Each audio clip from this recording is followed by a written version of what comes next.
It's time to count the many launch dates of the S4. I'm Bridget Carey, and this is your CNET update.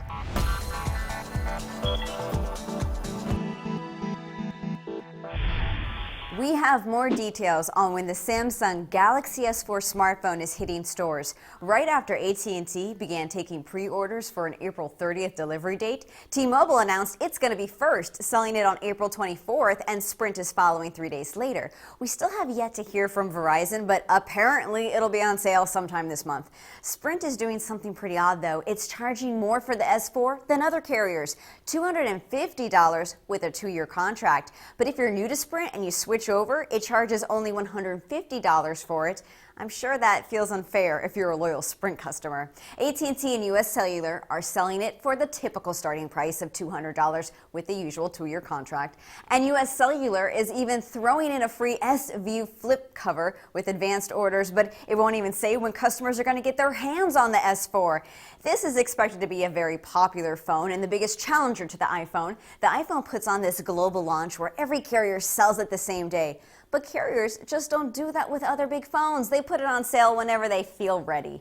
The other big phone of the year is the HTC One, and that too has a scattered launch. T-Mobile is selling the HTC One on the same day it's selling the Galaxy S4, but AT&T will sell it Friday.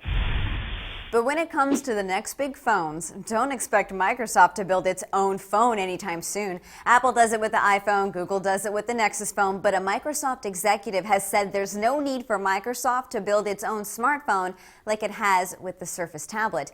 Since the teaser website went live last week, we still haven't heard when this Twitter music service is going to launch. All that we know is that Twitter gave early access to some well-known artists like Jason Derulo, Moby, Neo, and Blake Shelton.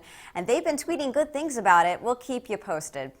Leap Motion has made a deal with Hewlett-Packard to bundle its motion control sensors in some future HP computers. Leap measures hand and finger movements to let users control a computer with hand gestures, similar to how the Xbox Kinect works, but it's way more exact with measuring movements. The Leap will also be hitting stores next month for $80. An upcoming version of Photoshop may be able to take the blur out of your photos. Adobe posted a video that demonstrates a new de-blurring filter, which is supposed to help fix those wobbly hand camera moments. But we'll have to wait and see how well it works. Adobe will likely give more details when this will be available during its conference in May. That's your tech news update. You can find more details at cnet.com/update. From our studios in New York, I'm Bridget Carey.